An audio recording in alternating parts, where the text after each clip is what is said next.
सेवा सकल सुमंगलदायक। रघुनायक गुणगान सादर सुनैते तरई भव सिंधु बिनांजलियां। कल की कथा में था मृतात्मा के साथ धर्म के सिवाय अन्य कुछ भी नहीं जाता। नीत धर्म सदाचार से प्राप्त धन ही महालक्ष्मी है, जो शांतदायी भी है। महालक्ष्मी नारायण को ही प्राप्त हो सकती है, शिशुपाल को नहीं। रुक्मिणी हरण की कथा का यही तात्पर्य है। ये रुक्मिणी को महालक्ष्मी कहा गया है। रुक्मिणी की कथा चल रही है ना। रुक्मिणी महालक्ष्मी ही है, जो शिशुपाल को नहीं नारायण को ही वर्ण करती हैं। शिशु के लालन पालन में जिसका धन और समय लगा रहता है, वो कामी पुरुष ही शिशुपाल है। जो हमेशा सांसारिक और भौतिक सुखों के पीछे ही भागता रहता है, वही शिशुपाल है। कृष्ण जी कहते हैं, हे शिशुपाल, तेरे जब 100 अपराध होंगे तब मैं तेरा कल्याण करूँगा। तो आप 100 अपराध करते रहिए, तब तक जिंदगी गुजर जाएगी और बिना कल्याण के ही काम हो जाएगा। भगवान ने मथुरा में एक भी विवाह नहीं किया था। उनके सभी विवाह द्वारिका में संपन्न हुए। प्रत्येक इंद्री को वश में करके ब्रह्म विद्या की प्राप्ति कर लेने के बाद ही प्रत्येक इंद्री को वश में करके ब्रह्म विद्या की प्राप्ति कर लेने के बाद ही विवाह करो। हम उनके माने से थे, हम इसके माने से थी बात थी। प्रत्येक इंद्री को वश में करके ब्रह्म विद्या की प्राप्ति कर लेने के बाद ही विवाह करो। बिना योग का भोग अपने साथ रोग ले आएगा। समझे? बिना योग का भोग अपने साथ रोग ले आएगा। तप न होगा तो भोग शरीर को रोगी बना देगा। सभी इंद्रियां शरीर के द्वार हैं। सभी इंद्रियां शरीर के द्वार हैं और कृष्ण सभी इंद्रियों के स्वामी। जितेंद्रिय बनकर विवाह करो, इंद्रियों का सेवक बनकर नहीं। इसी कारण से तो गृहस्थाश्रम के पूर्व ही ब्रह्मचर्याश्रम का आयोजन किया गया है। राजा परीक्षित ने पूछा, महाराज, मैं रुक्मिणी विवाह का प्रसंग विस्तार से सुनना चाहता हूँ। सुखदेव जी बोले, हे राजन, सुनो, मैं विस्तार से ही सुनाऊंगा। विदर्भ देश के राजा भीष्मक के 5 पुत्र और 1 कन्या थी। ज्येष्ठ पुत्र का नाम रुक्मी था और कन्या का नाम रुक्मिणी। भागवत ने उनकी माता का नाम नहीं बताया है। वाह! किंतु अन्य ग्रंथों के अनुसार उनकी माता का नाम शुद्धमती था। जहाँ मति शुद्ध होती है, वहीं महालक्ष्मी का आगमन होता है। रुक्मिणी लक्ष्मी का अवतार थी। भीष्मक राजा की इच्छा थी कि रुक्मिणी का विवाह श्री कृष्ण से किया जाए, किंतु राजा का पुत्र रुक्मी अपनी बहन का विवाह गोपाल के साथ नहीं, राजा शिशुपाल के साथ करना चाहता था। रुक्मिणी ने भाई की इच्छा जानी तो उसे बड़ा दुख हुआ। रुक्मी ने शिशुपाल को बारात लेकर आने का आमंत्रण दिया। कामी शिशुपाल बारात सहित आ पहुंचा। गणपति पूजा के समय भी इस कामी क्या ध्यान तो रुक्मणी की ओर लगा हुआ था। उसका ध्यान कन्या के दैहिक सौंदर्य की ओर था। जब साधारण जीव विवाह करने जाता है तो कामाधीन होकर जाता है। प्रभु तो गोपाल अर्थात गो इंद्रियों को नियंत्रण में रखने वाले हैं। भगवान जितेंद्रिय बनकर विवाह करने आते हैं। शुद्धमती के अंतापुर में एक सुदेव नामक ब्राह्मण आता जाता था। रुक्मणी ने उस ब्राह्मण से कहा कि मैं श्री कृष्ण से विवाह करना चाहती हूँ। 7 श्लोकों में लिखा हुआ मेरा ये पत्र तुम श्री कृष्ण तक पहुँचा दो।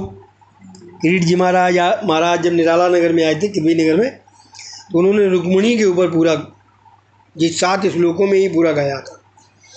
एक नाथ महाराज ने रुक्मणी स्वयंवर पर भाष्य लिखा है। वे कहते हैं कि रुक्मणी श्री कृष्ण का विवाह शुद्ध जीव और ईश्वर का विवाह है। भागवत कथा के अंतिम दिन को इस विवाह की कथा आती है। जिसे तक्षक नाग के दंश से मरना है, क्या वो लौकिक विवाह की बातें सुनेगा। योगी श्रेष्ठ परमहंस सुखदेव जी ये कथा कह रहे हैं। भाषा विवाह की है, जबकि तात्पर्य तो जीव के ईश्वर से मिलन का है। श्री कृष्ण कहते हैं, मुझे सांसारिक सुखोपभोग की इच्छा नहीं है। मुझे किसी भी वस्तु की अपेक्षा नहीं है। मैं निरपेक्ष हूँ, मैं निष्काम हूँ। रुक्मणी भी तो कहती है कि उसे भी विषय सुख की इच्छा और अपेक्षा नहीं है। रुक्मणी ने अपने पत्र में लिखा था कि वो निष्काम है और उसके मन में कोई विकार वासना नहीं है। सामान्य कन्या ऐसी बात कैसे कह पाएगी। श्री कृष्ण और रुक्मणी दोनों निष्काम निर्विकार हैं, अर्थात ये प्रसंग लौकिक विवाह का नहीं है, आध्यात्मिक मिलन का है। अलौकिक सिद्धांत को समझाने के लिए लौकिक शब्दावली का प्रयोग किया गया है। भागवत के श्लोक का यही अर्थ बताते हैं। लग्न के पूर्व भी रुक्मणी ने निर्विकारता की बात कही थी। लग्न के पश्चात भगवान उससे कहते हैं, मुझे स्त्री की और वंश वृद्धि की इच्छा नहीं है। क्या कोई साधारण पुरुष विवाह के बाद ऐसी बात करेगा। जो व्यक्ति ईश्वर के साथ विवाह करना चाहता है उसे उसके रिश्तेदार बहुत सताते हैं। रुक्मी भी अपनी बहन का विवाह भगवान से होने के विरुद्ध था, किंतु ये जीव सद्गुरु की शरण ले तो बेड़ा पार हो जाता है। रुक्मणी ने भी सुदेव की सहायता ली थी। जो ईश्वर से मिलना चाहता है उसे अपना जीवन सादा रखना चाहिए। राजकन्या होते हुए भी रुक्मणी पार्वती के दर्शन के लिए पैदल ही गई। सुखदेव जी ये कथा कह रहे हैं। परीक्षित की इस अलौकिक विवाह कथा में तन्मयता ही बताती है कि वो विवाह साधारण मनुष्यों का नहीं था। यदि रुक्मणी लौकिक सुख चाहती होती तो वह उपस्थित अन्य किसी भी राजा के साथ विवाह कर सकती थी, किंतु उसने बड़े विवेक से श्री कृष्ण का वर्ण किया। जीव जब ईश्वर के साथ विवाहित होता है तब कृतार्थ होता है। रुक्मणी श्री कृष्ण का विवाह जीव और ईश्वर का मिलन है, जो सुदेव से सद्गुरु की कृपा से हुआ है। रुक्मणी भगवान की आद्या शक्ति है। संत ही ब्रह्म संबंध करा सकता है। किसी योग्य सद्गुरु की मध्यस्थता के बिना जीव ईश्वर से मिल नहीं सकता। रुक्मणी का पत्र लेकर सुदेव द्वारिका आया। भोजनाथ से निवृत्त होकर द्वारका नाथ ने सुदेव से कुशल मंगल पूछा। आपके दर्शन से मैं कृतार्थ हुआ, क्या सेवा करूं मैं आपकी। सुदेव ने भगवान को रुक्मिणी का पत्र दिया और कहा, प्रभु ये रुक्मिणी एक सुपात्र कन्या है, वह सुंदरी तो है ही, सद्गुणी, चतुरा और सुशीला भी है। ले 4 चीज़ें कन्या में है। क्या है? सुंदर है, सद्गुणी है, चतुरा शब्द यूज किया, चतुरा और सुशीला भी है। इसके साथ यदि आपका विवाह होगा तो आपका जीवन सुख संतोष से बीतेगा। श्री कृष्ण ने रुक्मिणी का पत्र पढ़ा। अक्षर और भाषा से ही मनुष्य की परीक्षा हो जाती है। पत्र चाहे विस्तृत ना हो, भावार्थ तो पूरा पूरा होना ही चाहिए उसमें। रुक्मिणी ने भी उस छोटे से पत्र में मात्र 7 श्लोकों में मानो गागर में सागर भर दिया था। दोनों का सप्तपदी स्कंद शीघ्र ही जुड़ जाना चाहिए। ऐसा सूचित करने के लिए ही 7 श्लोक लिखे। 6 श्लोकों में रुक्मिणी ने श्री कृष्ण के 6 सद्गुणों का वर्णन किया। उन श्लोकों में ऐश्वर्य, यश, श्री, ज्ञान और वैराग्य कूट कूट कर भरा है। जीवित दीन बनकर भगवान की शरण में जाता है तो वे उसकी उपेक्षा नहीं करते, उसे वे अपना लेते हैं। जीव का धर्म भी शरणागति लेना है। पत्र में श्री कृष्ण को सुंदर सा संबोधन दिया गया था। ये जगत नहीं, जगत का सृजनहार सुंदर है। संसार में जो कुछ सुंदरता है वो श्री कृष्ण के सौंदर्य का अंश मात्र है। संसार कार्य है और कृष्ण कारण। सौंदर्य की कल्पना में से विकार का भी जन्म हो सकता है। हमेशा यही सोचो, मनुष्य की सुंदरता ईश्वर के कारण ही है। भागवत सुंदर दृष्टि देता है, अहम की दृष्टि को बदलता है। जगत जैसा है वैसा ही रहेगा। प्रश्न दृष्टि का है, जैसी दृष्टि वैसी सृष्टि। नाथ आप अतिशय सुंदर हैं। आपके सौंदर्य के साथ साथ आपके सद्गुणों की कथा भी मैंने महात्माओं से सुनी है और इसी कारण से आपसे विवाह करने का मैंने निश्चय किया है। आपके सद्गुणों ने मेरा मन मोह लिया है, मेरा चित्त चोर लिया है। आपके सौंदर्य और सद्गुणों का वर्णन सुनकर मेरा मन निर्लज्ज हो गया है। बार बार श्री कृष्ण कथा सुनने वाले का मन श्री कृष्ण हर लेते हैं। सुखदेव जी जैसे निरपेक्ष वक्ता भी कृष्ण कथा कहने की इच्छा रखते हैं। यदि कोई श्रोता नहीं मिल पाता था तो वृक्षों को ही रास पंचाध्यायी सुनाते थे। नाथ मैं किसी कामी पुरुष के साथ विवाह करना नहीं चाहती। मैंने अपनी आत्मा आपके चरणों में समर्पित कर दी है। परमात्मा सोचेंगे कि ऐसी निर्लज्ज कन्या से कैसे विवाह किया जाए। सो रुक्मिणी ने आगे श्लोक में लिखा, नाथ इसमें मेरा अपना कोई दोष नहीं है कि मैं निर्लज्ज हो गई।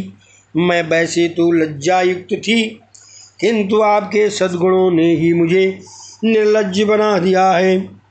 मैं निर्लज्जता के दोषी आपकी के सद्गुण हैं।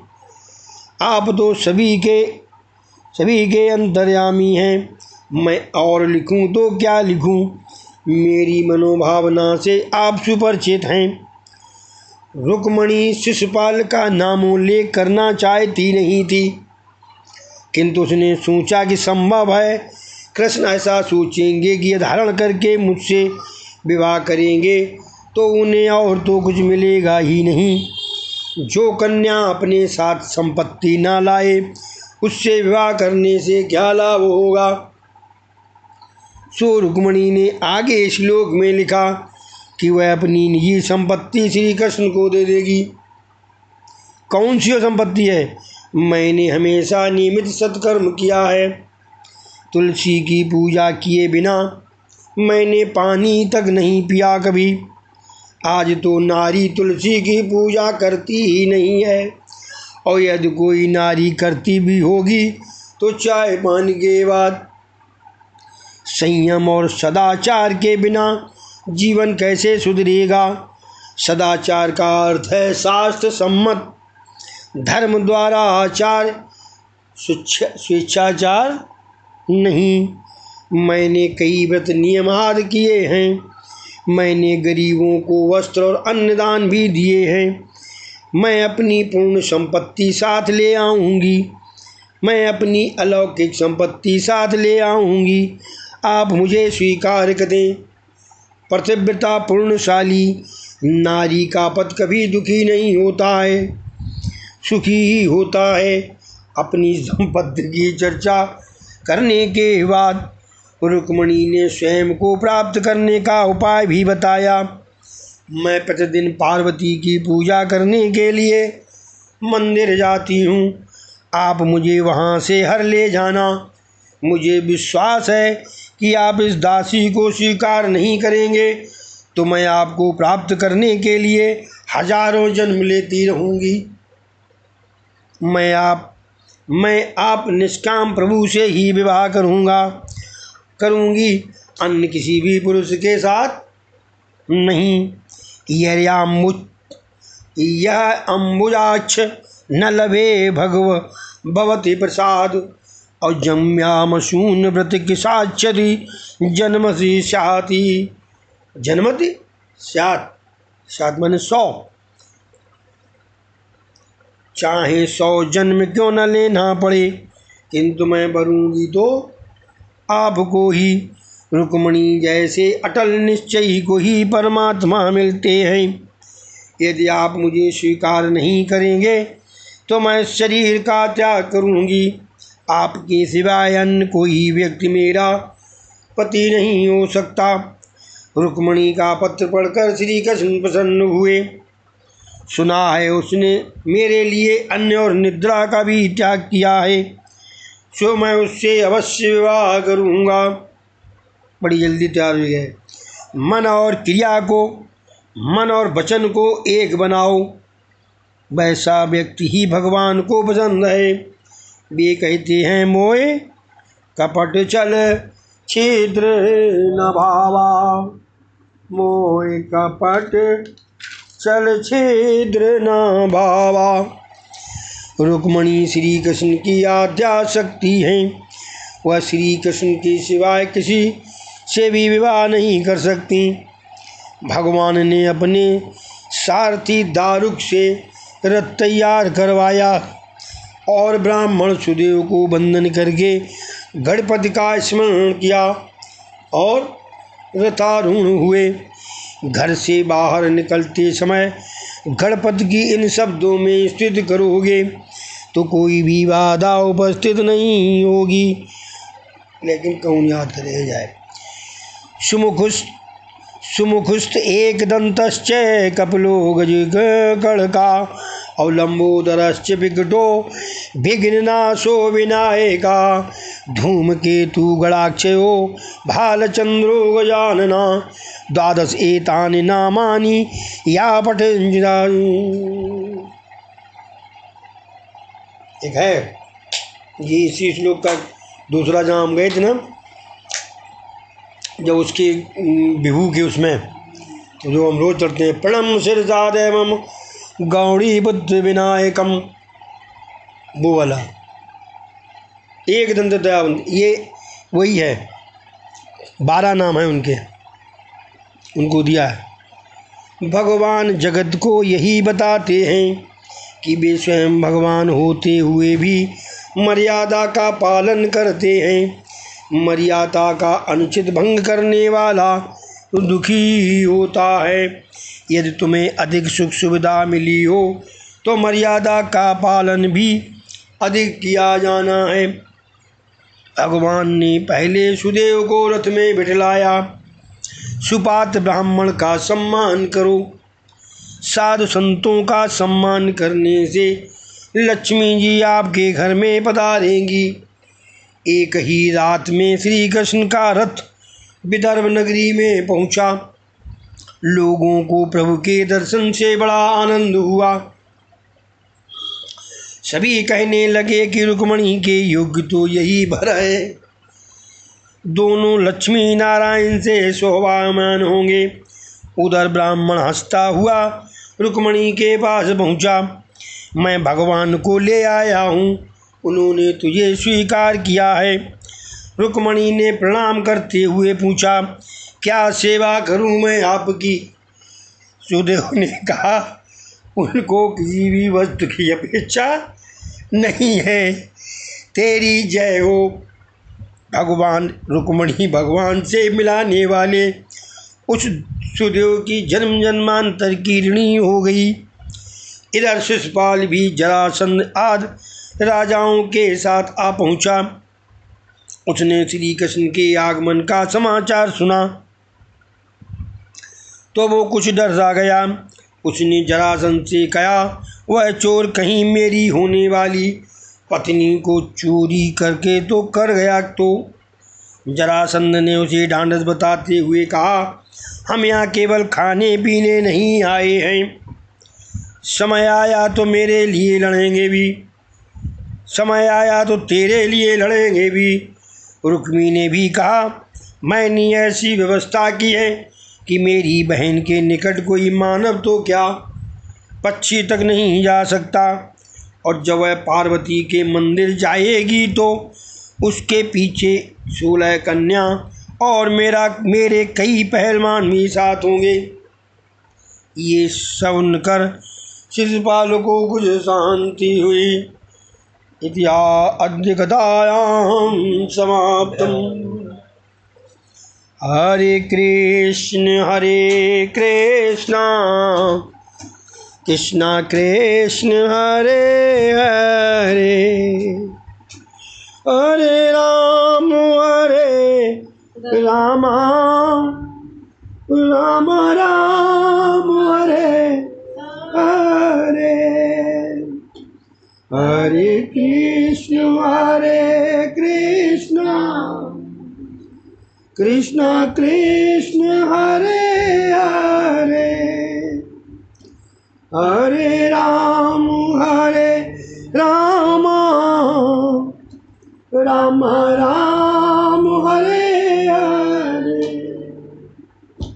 हरे कृष्ण कृष्ण कृष्ण हरे हरे, हरे राम हरे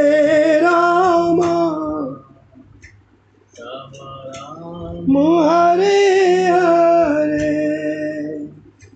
हरे कृष्ण हरे